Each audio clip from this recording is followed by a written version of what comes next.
కీర్తనలు 68వ అధ్యాయం 18, 19, 20 వచనాలు. నీవు ఆరోహణమైతివి, పట్టబడిన వారిని చెరపట్టుకుని పోతివి. మనుషుల చేత నీవు కానుకలు తీసుకుని ఉన్నావు.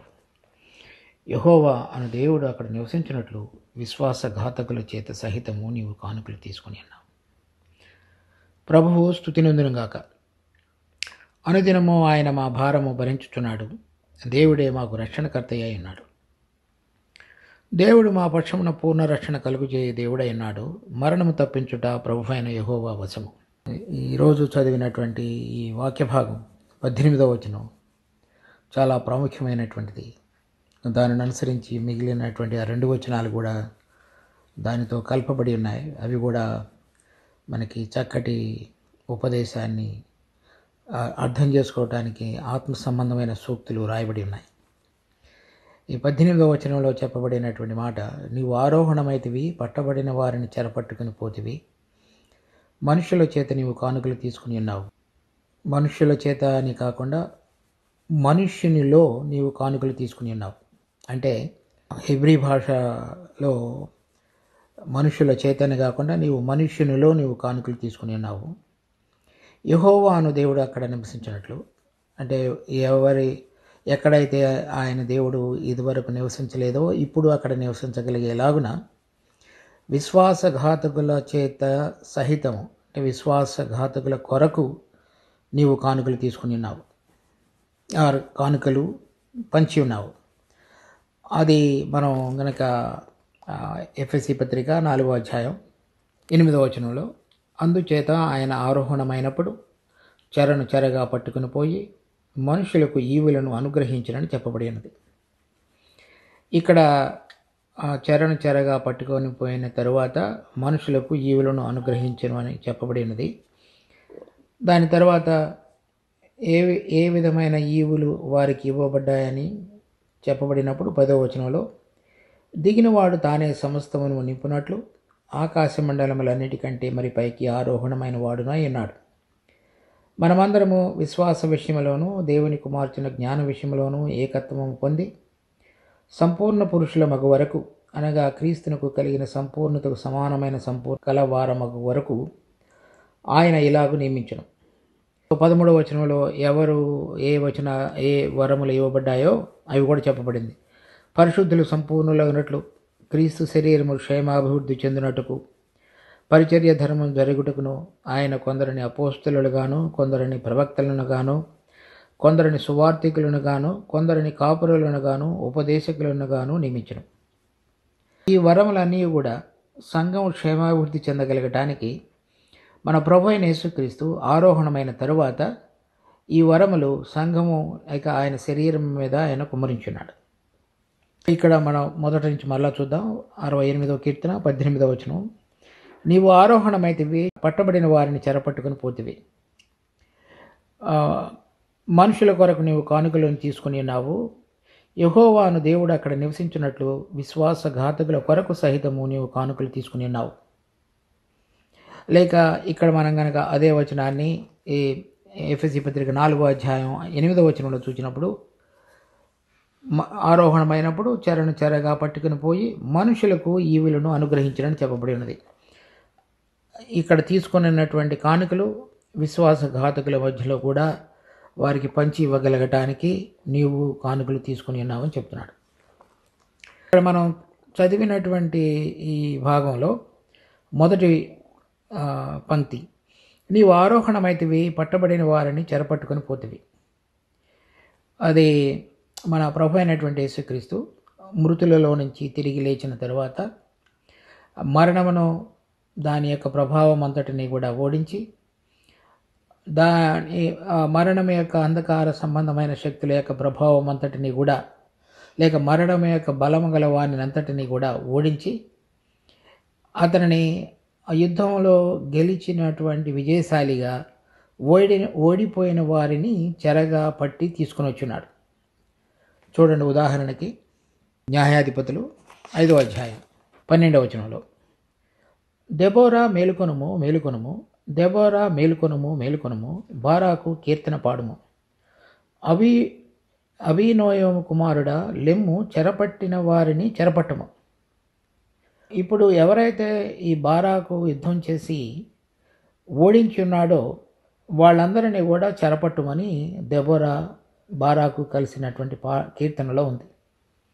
అంటే అంతకుమునుపు 4వ అధ్యాయం 7వ వచనంలో, నేను నీ దగ్గరకు యాబీను సేనాధిపతి అయిన సిసెరాను అతని రథములను అతని సైన్యమును కీషోను ఇంటి దగ్గర కూర్చి నీ చేతికి అప్పగించదురని ఇశ్రాయేలీయుల దేవుడని యెహోవా సెలవిచ్చి ఉండలేదా?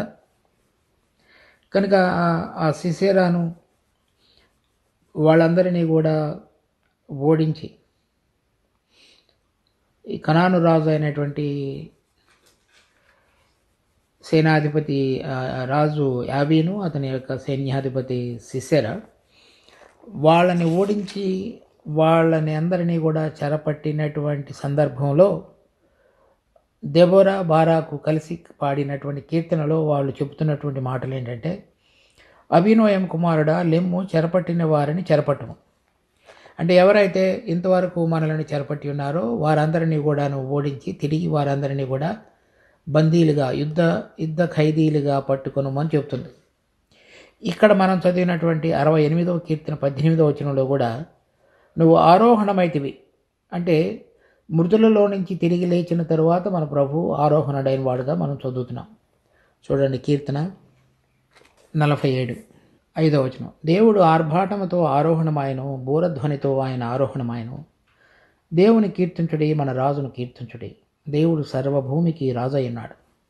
ఆ విధంగా ఆయన శత్రువులందరినీ కూడా ఓడించి విజయశాలిగా మన ప్రభు అయినటువంటి యేసుక్రీస్తు తండ్రి ఎదుట ప్రవేశించటానికి తను మరణాన్ని ఓడించి తిరిగి లేచిన తరువాత ఆరోహణమైన సందర్భంలో వ్రాయబడినటువంటి ఇంకొక కీర్తన 47.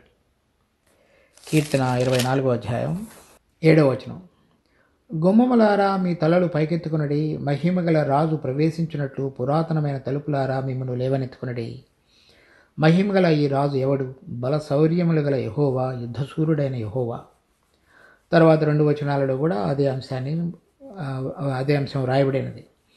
కనుక ఇక్కడ ఎవరైతే విజయశాలి అయినటువంటి మన ప్రభు అయినటువంటి యేసుక్రీస్తు మృతులలో నుంచి మృత్యుంజయుడిగా 3వ దినమున తిరిగి లేచి ఉన్నాడో, మరణాన్ని ఓడించి తిరిగి లేచి ఉన్నాడో, ఆయన ఆరోహణమైనటువంటి సందర్భాన్ని గురించి వ్రాయబడినటువంటి కీర్తన 24లోను, తర్వాత 47లోను, 68లోను మనం చూస్తున్నాం. వీటన్నిటిలో కూడా ఆరోహణమైనప్పుడు ఎవరినైతే ఆయన ఓడించాడో వాళ్ళందరినీ కూడా, ఎవరినైతే ఆయన పట్టుకున్నాడో వాళ్ళందరినీ కూడా చెరగా పట్టుకుని వెళ్ళాడు. చూడండి కొలసీ పత్రిక 2వ అధ్యాయం 13వ వచనం నుంచి తెలుగులో కలిపి ఉన్నది. మరియు అపరాధముల వలనను శరీరమందు సున్నతి పొందక ఎండుట వలనను మీరు మృతులై ఉండగా దేవుడు వ్రాతరూపకమైన ఆజ్ఞల వలన మన మీద రుణముగాను మనకు విరోధముగాను ఉండిన పత్రమును మేకులతో సిలువకు కొట్టి దాని మీద చేవరాతను తుడిచివేసి మనకు అడ్డము లేకుండా ఎత్తివేసి మన అపరాధములన్నిటినీ క్షమించి ఆయనతో కూడా మిమ్మల్ని జీవింపజేసెను. ఆయన ప్రధానులను అధికారులను నిరాయుధులనుగా చేసి సిలువ చేత జయోత్సవముతో వారిని పట్టి తెచ్చి బాహాటముగా వేడుకకు కనపరచును. కనుక ఆయన మనకు విరోధంగా ఉన్నటువంటి మన పాపాల పట్టీలన్నిటినీ కూడా కల్వరి సిలువలో తీసివేసి, తర్వాత సిలువకు కొట్టివేసి అడ్డం లేకుండా దాన్ని ఎత్తివేసి, అంటే ఇక మరలా ఎప్పుడు పాపాలు గుర్తు చేసుకోనకుండా చేసి ఆయనతో మనలను జీవింపచేస్తున్నాడు. కనుక మనం ఆయనతో ఐక్యపరుచుకుంటున్నప్పుడు ఆయనలో ఉన్న పునరుద్ధాన జీవాన్ని మనం కూడా పొందగలిగి దేవుని దృష్టిలో ఆయన కుమారుని బట్టి జీవించేటువంటి విధంగా మనం ఎంచాడు. అటువంటి సందర్భంలో ఆయన ప్రధానులను అధికారులను, అంటే ఎవరైతే మరణం యొక్క బలము గలవాడైనాడో అతనితో పాటుగా ఉన్నటువంటి ఆ మరణ లోకమును ప్రభావితం చేసి మరణం యొక్క ఆ దూత యొక్క అధికారం కింద పనిచేసే వారందరినీ కూడా వారికి ఏమీ చేయలేనటువంటి స్థితిలోనికి తీసుకుని వచ్చి శిలువ చేత జయోత్సవముతో వారిని పట్టి తెచ్చి వారిని తీసుకుని వచ్చి, అంటే ఏ మరణమైతే ఒక మనుషుని పాపం ద్వారా లోకంలోనికి వచ్చి మనుషులందరూ కూడా దాని యొక్క బంధకంలోనికి వెళ్ళారో దానిని విరగగొట్టి దాని బలము గల వానిని ఆ బలం గల వానితో పాటుగా అతని అధికారం కింద పనిచేస్తున్న దూతలందరినీ, అధికారులను దేవుని ఎదుట పట్టి తెచ్చి బాహాటంగా వేడుకకు కనపరుచున్నాడు. ఆ సందర్భంగా చెరను చెరగా పట్టుకుని పోతివి అని రాస్తున్నాడు. అంటే నువ్వు అలా విజయశాలివై తిరిగి లేచి ఓడించిన శత్రువులందరినీ కూడా నువ్వు చెరగా పట్టుకొని మరి తండ్రి ఎదుట నువ్వు వారందరినీ కూడా ప్రత్యక్షపరిచున్నావు. తర్వాత మనుషుల చేత నీవు కానుకలు తీసుకుని ఉన్నావు. అది మనుషుల కొరకు లేక నువ్వు మనుషునిలో, అంటే అక్కడ రాయబడినటువంటి మాట అది ఇంగ్లీష్లో అయితే హిబ్రీ భాషలో ఇన్ యాడమ్ అని రాసింది. అంటే ఒక నరుడిగా దేవుని మన ప్రభువైన యేసుక్రీస్తు తండ్రి ఎదుట దేవుని కుమారుడిగా ఉన్నాడు. కానీ శరీరధారిగా ప్రత్యక్షమైన తరువాత మనుష్య కుమారుడిగా ఈ లోకంలో జన్మించున్నాడు. మనుష్య కుమారుడిగా వచ్చి మన కొరకై పరిశుద్ధాత్మ యొక్క ప్రభావం ద్వారా ఈ లోకంలోనికి జన్మించి నరరూపధారిగా జీవించి శరీరంలో మనము పొందవలసినటువంటి శిక్షను అనుభవించి మరి మరణమును మన కొరకై రుచి చూచి తిరిగి లేచాడు. అప్పుడు కూడా ఆ మరణాన్ని ఓడించిన వాడుగా కూడా మన ప్రభువైన యేసుక్రీస్తున్నాడు. అటువంటి వాడుగా, అంటే మనిషి కుమారుడిగా, నరుడుగా తండ్రి ఎదుట ప్రత్యక్షమై ఆయన నుంచి వరమును పొంది ఉన్నాడు. మనుషునిలో వరమును తీసుకుని ఉన్నాడని చదువుకోవాలి. చూడండి, అపోస్తుల కార్యం 2వ అధ్యాయం 32-33 వచనాలు. ఈ యేసును దేవుడు లేపెను, దీనికి మేమందరము సాక్షులము. కాగా ఆయన దేవుని కుడిపార్శ్వమునకు హెచ్చింపబడి పరిశుద్ధాత్మను కూర్చిన వాగ్దానమును తండ్రి వలన పొంది మీరు చూచుచున్న వినుచున్న దీనిని కుమ్మరించున్నాడు. ఇక్కడ మనం చదువుతున్నది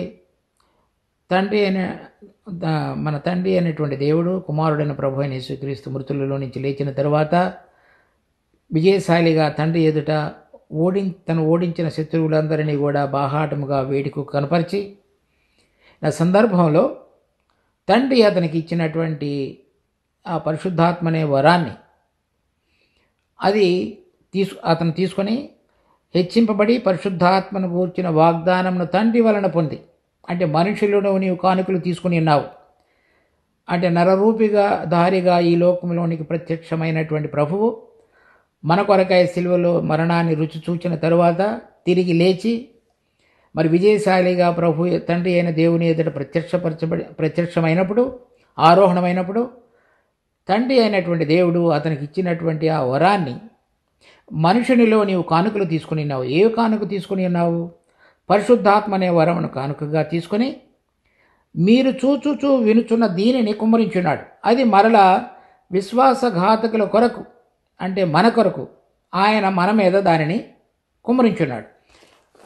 చూడండి, ఇక్కడ కీర్తన 68వ అధ్యాయం, యెహోవాను దేవుడు అక్కడ నివసించినట్లు విశ్వాసఘాతకుల కొరకు సహితము నీవు కానుకలు తీసుకుని ఉన్నావు.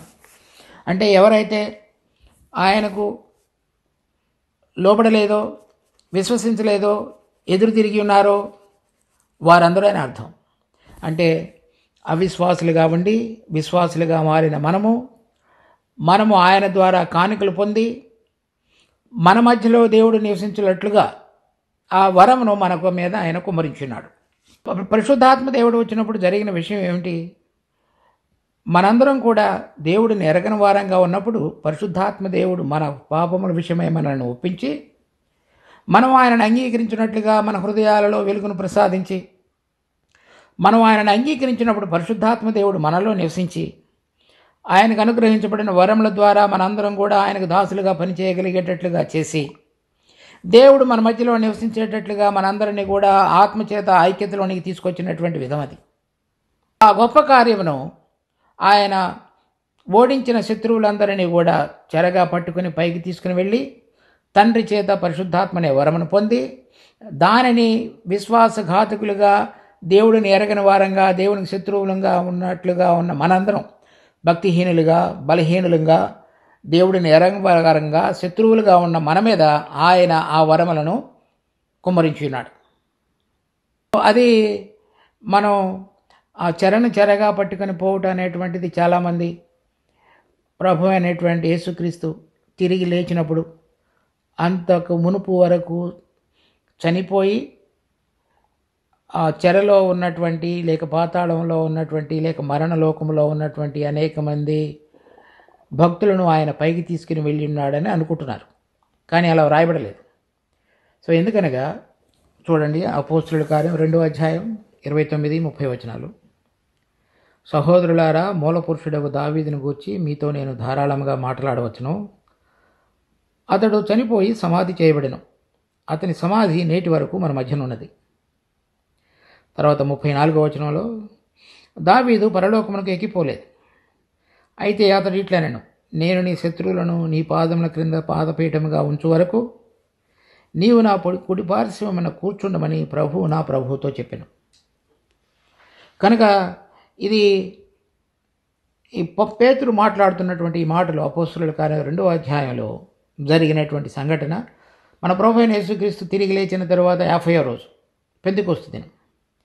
అప్పటి వరకు పేతురు చెప్తున్నాడు, దావీదు పరమునకు ఎక్కిపోలేదు, ఆయన సమాధి మన మధ్యలో నేటి వరకు ఉన్నది. అనగా పాత నిబంధనలో చనిపోయినటువంటి భక్తులందరూ కూడా ప్రభు ఆరోహణమైనప్పుడు వారిని తీసుకుని వెళ్ళలేదు. వారు ఎవరైతే మొదటి పునరుద్ధానంలో పాలు పొందుటకు యోగ్యులుగా ఎంచబడతారో వారందరినీ కూడా ప్రభు రెండోసారి రాకడకు మునుపు వారిని పునరుద్ధానంలో లేపి మహిమపరిచి తీసుకుని వచ్చేవాడుగా ఉన్నాడు.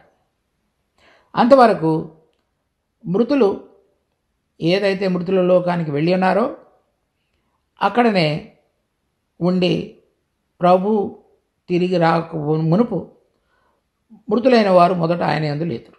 మనం మొదటి దశలోని 4వ అధ్యాయంలో చదివినట్లుగా అంతవరకు వారందరూ కూడా అక్కడే ఉంటారు. కనుక ఈ చెర అనేటువంటిది మన ప్రభు అయిన యేసుక్రీస్తు ఎవరినైతే మృతులు ఆయన ఓడించున్నాడో వాళ్ళందరినీ కూడా తీసుకుని వెళ్ళి కొలసీ పత్రిక 2వ అధ్యాయం 15వ వచనంలో చదివినట్లుగా వారిని బాహాటముగా వేడుకకు కనపరచును ఆ ప్రధానులను, అధికారులను. తర్వాత 19వ వచనంలో, ప్రభువు స్తుతినందునుగాక, అనుదినము ఆయన మా భారము భరించుచున్నాడు, దేవుడే మాకు రక్షణకర్త అయినాడు. అలా మన మీద వరములు కుమ్మరించిన తరువాత వారు ఎవరైతే అంతకు మునుపు విశ్వాసఘాతకులుగా ఉండి ఇప్పుడు విశ్వాసులుగా చేయబడ్డారో వారు మాట్లాడుతున్నటువంటి మాట ఏంటంటే, ప్రభువు స్తుతినందునుగాక, ఎందుకు నేను ఇదివరకు శత్రువునుగా ఉంటేని ఇప్పుడు ప్రభువుని ఎరిగిన వాడుగా చేయబడ్డాను, ఇప్పుడు దేవుడిని ఎరగని వాడినిగా ఉంటేని ఇప్పుడు ఎరిగిన వాడినిగా చేయబడ్డాను, ఇదివరకు దేవుని కుటుంబమునకు చెందిన వాడినిగా ఉంటేని ఇప్పుడు పరలోకంలోనూ భూలోకంలోనూ ఏదైతే దేవుని కుటుంబం అని పిలువబడుతున్నదో దానిలో నేను పాలువాడిగా చేయబడ్డాను. కనుక ప్రభువు స్తుతినందునుగాక. తర్వాత అనుదినము ఆయన మా భారము భరించుతున్నాడు. ఒకసారి రక్షణ పొందిన తరువాత దినదినము నేను ఏ విధంగా నడిపించబడాలో, ఎందుకంటే 18వ వచనంలో చెప్పబడింది, యెహోవా అను దేవుడు అక్కడ నివసించినట్లు. అంటే సంఘంగా అందరూ కూడా పరిశుద్ధాత్మ చేత అతకబడి ఒక శరీరముగా ఉండుటకు ఒక ఆత్మలో బాప్తిజం పొంది ఒక ఆత్మలో త్రాగుచుండగా వారందరూ కలిసి ఆ విధంగా వారి మధ్యలో దేవుడు నివసించున్నట్లుగా మనందరికీ దినదినము అవసరమైనటువంటి కృపా వరములన్నిటిని కూడా ఆయన అనుగ్రహించి మనను నడిపించడానికి అవసరమైనటువంటి ఆ జీవ సంబంధమైనటువంటి కృపను మనకు దయచేసేవాడుగా ఆయన దినదినము మన భారములను భరించుతూ మనల్ని నడిపించేటువంటి మంచి కాపరిగా ఉన్నాడు. ఒకసారి మనం రక్షణ పొందిన తరువాత మన పాపాలన్నీ క్షమించబడిన తరువాత మనము మన ఇష్టం వచ్చిన రీతిగా లోకంలో జీవించడానికి కుదరదు. అలా కాకుండా మనము ఆయన మనలో నివసించడానికి అవసరమైన రీతిలో మనకు ఆత్మ సంబంధమైనటువంటి విధంగా మన జీవితాన్ని కలిగి జీవించగలగడానికి ఏదైతే పరలోక సంబంధమైనటువంటి శక్తి, పునరుద్ధాన బలము, ఆయన యొక్క జీవము మనకు అవసరమైనవో వాటన్నిటినీ కూడా దినదినము ఆయన మనకు దయచేసేవాడుగా ఉన్నాడు. తర్వాత దేవుడే మాకు రక్షణకర్త అయి ఉన్నాడు. అంటే మనకు కలిగిన ప్రతి పరిస్థితిలో మనం ఎప్పటి వరకు అయితే శరీరము పాపము శరీరమును ఆస్పదం చేసుకొని మరణము మనలో ఏలేటువంటి దాని యొక్క ప్రక్రియ నుంచి ఆ ఆత్మ సంబంధమైన జీవమునిచ్చేటువంటి నియమం మనకు దినదినము విడుదల కలుగు చేసి, పాప మరణముల నియమ నుంచి విడుదల కలుగు చేసి, మనం రక్షణ పొందగలగటానికి, అంటే ప్రభు వచ్చినప్పుడు పొందబోయేటువంటి రక్షణకు మునుపు దినదినము ప్రతి పరిస్థితిలోనూ మన శరీరంలో దాగి ఉన్నటువంటి ఆ పాప భూయిష్టమైన ప్రతి దాని మీద విడుదల పొందగలగటానికి, రోజు మనకు మన భారము భరించి ప్రతిదాని విషయంలో కూడా ఆయన జీవం ద్వారా నడిపించబడగలగటానికి ఆయన మనకు కృపను అనుగ్రహించేవాడుగా ఉన్నాడు. 20వ వచనం, దేవుడు మా పక్షమున పూర్ణ రక్షణ కలుగు చేయు దేవుడై ఉన్నాడు. సో ఇది ఆ రోజున వరములు కుమ్మరించబడి పరిశుద్ధాత్మదేవుడు మనలో నివసించుతూ మనలో ఉన్నటువంటి పాప సంబంధమైనటువంటి ప్రతిదాని మీద విడుదలను కలుగు చేస్తూ, అంత మాత్రమే కాకుండా ఆ విడుదల పొందిన మేరకు ఆయన అనుగ్రహించిన వరములను చక్కగా ఆయనకు మహిమ కొరకై మనందరి చేత వాడబడుతూ మన మధ్యలో ఉంటున్నటువంటి దేవుడు మా పక్షమున పూర్ణ రక్షణ కలుగు చేయు దేవుడైనాడు. ఆ ప్రక్రియనంతటినీ కొనసాగించి మనం గనక ప్రభు అయిన యేసుక్రీస్తు రాకడలో నిలిచి ఉండి వారంగా ఉన్నట్లయితే మనలను మహిమపరిచే విధంగా మనను మార్చుటకు ఆయన సామర్థ్యం గల దేవుడైనాడు. సమస్తమును లోపరచుకొనసాలిన శక్తిని బట్టి ఈ శరీరమును తన మహిమ శరీరముకు సమరూపమైన దానిగా ఆయన మార్చును. అటువంటిది అది పూర్ణ రక్షణ. మన పాపములు క్షమించబడిన తరువాత మన ప్రభు అయిన యేసుక్రీస్తు వచ్చినప్పుడు మన జీవితం ఆయన జీవితంతో సరిపోయినదిగా, అంటే ఆయన కోరిన విధంగా జీవించకపోయినట్లయితే ఈ దేహములు మహిమగల దేహములుగా మార్చబడలేవు. అలా మార్చబడటానికి అవసరమైనటువంటి విధంగా దినదినము రక్షణను కొనసాగించుతూ ఆయన వచ్చినప్పుడు మనము పూర్ణ రక్షణలో ప్రవేశించగలిగే విధంగా దేవుడు మనకు కృప చూపించేవాడుగా ఉన్నాడు. మరణము తప్పించుట ప్రభు అయిన యెహోవా వశము. చాలామంది మనమందరం కూడా ప్రభు అయిన యేసుక్రీస్తునందు విశ్వసించడం ద్వారా మన పాపములు క్షమించబడి ఆయన చెప్పినాడు, నా యందు విశ్వాసం ఉంచువాడు మరణములో నుంచి జీవములోనికి దాటి ఉన్నాడు. ఆ జీవం ఆయన కుమారుడైన యేసుక్రీస్తునందు వాగ్దానం చేయబడిను. ఎవరైతే ప్రభు అయిన యేసుక్రీస్తు ఉన్నాడో వారిలో జీవమున్నది. ఎవరైతే కుమారుని అంగీకరించలేరో వారు మరణం యొక్క వశంలో ఉన్నారు. కానీ ఆ పాపములు క్షమించబడిన మనందరం కూడా రాబోతున్నటువంటి రెండవ మరణాన్ని గురించి క్రైస్తవులు అయినటువంటి విశ్వాసులను మనకు భయం లేదు. ఎందుకంటే అది మన ప్రభు అయిన యేసుక్రీస్తు ఆయన యందు మనం విశ్వసించడం ద్వారా ఉచితంగా మనందరికీ ఇవ్వబడినటువంటి నిత్య జీవం అనే వరంలో అది ఒక భాగం కనుక రెండవ మరణానికి మన మీద అధికారం లేదు. కానీ ఇంకొక విషయం ఉన్నది గుర్తెరగవలసింది. ప్రతిరోజు మన జీవితంలో ఈ శరీరంలో ఈ దేహంలో జీవించున్నంత కాలం కూడా ఈ దేహము ఇక్కడున్న వాటిని ఇష్టపడి మన ప్రాణ సంబంధమైన జీవాన్ని వాడుకొని మరి మరలా మనము ప్రాణ సంబంధమైనటువంటి ఆ మరణము అనేటువంటి స్థితిలోనికి వెళ్లకుండా ప్రతిరోజు మనలను తప్పించుటకు ఆయనకు సామర్థ్యం కలిగిన దేవుడు అని చెప్తున్నాడు. కనుక ఆ భయం అనేటువంటిది తమ జీవితకాలమంతయు మరణ భయం అనేటువంటి దాసత్వంలో ఉన్నవారు, అంటే చనిపోయిన తర్వాత ఏమవుతుందో అనేటువంటి భయం కాదు. ఇప్పుడు ప్రతిరోజు మనకు కలిగినటువంటి పరిస్థితులలో మరలా మనం శరీరానుసారంగా నడుచుకుంటాము అనేటువంటి భయము, లేక శరీరం మనలో కలుగు చేసి మనం దేవుడు కోరిన విధంగా కాక వేరుగా నడిచేటువంటి ప్రక్రియను జరిగించి మరలా మనం దేవుని యొక్క జీవం నుంచి మరి వేరుపరిచేటువంటిది, దూరంగా ఉంచేటువంటి ఆ ప్రక్రియ నుంచి రోజు తప్పించుట ఆయన యొక్క వశమైనది. కనుక మరి భక్తుల మరణము యెహోవా దృష్టికి విలువైనది. అంటే ఎవరైతే ఆ శిలువ అనుభవాన్ని సహించుతూ దేవుని యొక్క జీవాన్ని వారి మంటికటాలలో ప్రకటించేటువంటి విధంగా జీవించుతారో అటువంటి విధంగా ఆయన యొక్క మరణము పునరుద్ధానం యొక్క సాదృశ్యాలలో ఐక్యపరుచుకునేటువంటి బిడ్డలు వాళ్ళ జీవితాల్లో ఆ మరణం నుంచి తప్పించి జీవం వారిలో పనిచేసేలాగున చేయుటకు అది దేవుని యొక్క వశమైనది. కనుక మనం ప్రతిరోజు దేవుడు ఆరోహణమై తిరిగి లేచి ఉన్నాడు కనుక, ఆ తిరిగి లేచి ఆరోహణమై ఉన్నాడు కనుక ఆయన మనకు అనుగ్రహించిన కృపావరమైనటువంటి ఆ పరిశుద్ధాత్మ దేవుడు మన హృదయాలలో ఉంటుండగా మనం ఆయనకు లోబడి జీవించుతున్న కొలది ప్రతిరోజు ఆయన మనకు అవసరతలన్నిటినీ ఈ ఆత్మ సంబంధంగా జీవించడానికి కావాల్సిన కృపను ప్రసాదించడం మాత్రమే కాకుండా మన శరీరంలో ఉండి మరలా మరణం అనేటువంటి దానిలోనికి ఈ జీవితంలో ప్రవేశించకుండా చేయటానికి తన యొక్క పునరుద్ధాన జీవాన్ని మనలో ఉంచి నడిపించేటువంటి మహా గొప్ప దేవుడైనాడు. ఆ అనుభవంలో మనం జీవించటానికి తప్పిపోకుండా ప్రతిరోజు మన జీవితాన్ని జాగ్రత్తగా గమనించుకుంటూ మనము ఆయనకి లోబడి ఆయనకు దాసుల వలె మనం జీవించగలిగినట్లయితే యెహోవాను దేవుడు అక్కడ నివసించినట్లు మరి వ్యక్తిగతంగా మనలోనూ మన కూడి వచ్చినప్పుడు మనం ఉండేటువంటి సంఘాల్లోనూ మన కుటుంబాల్లోనూ అటువంటి యొక్క అనుభవంతో ఆయనను మనం ప్రతిష్ఠించి ఆయన ద్వారా దినదినము మన యొక్క ఆశీర్వాదమును పొంది ఆయనను మనం స్తుతించుదాం గాక. ప్రార్థించుకుందాం. మా జీవం కలిగిన తండ్రి, మీ కృపలో ఇచ్చిన ఈ వాక్య భాగాన్ని బట్టి వందనాలు.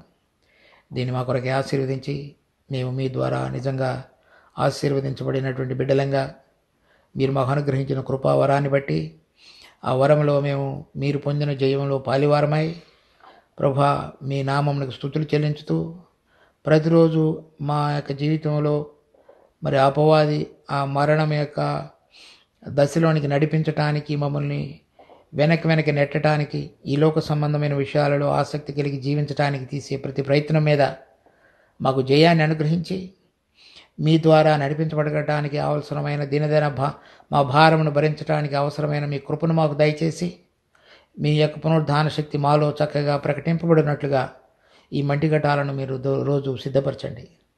ఆ విధంగా ఆశీర్వదించబడిన వారమై ఈ లోకంలో మేము జీవించే సమయంలో మిమ్మల్ని మహిమపరచులాగున మా రక్షకుడు ప్రభు అయిన యేసు నామమున అడిగి వేడుకుంటున్నాం తండ్రి. ఆమేన్.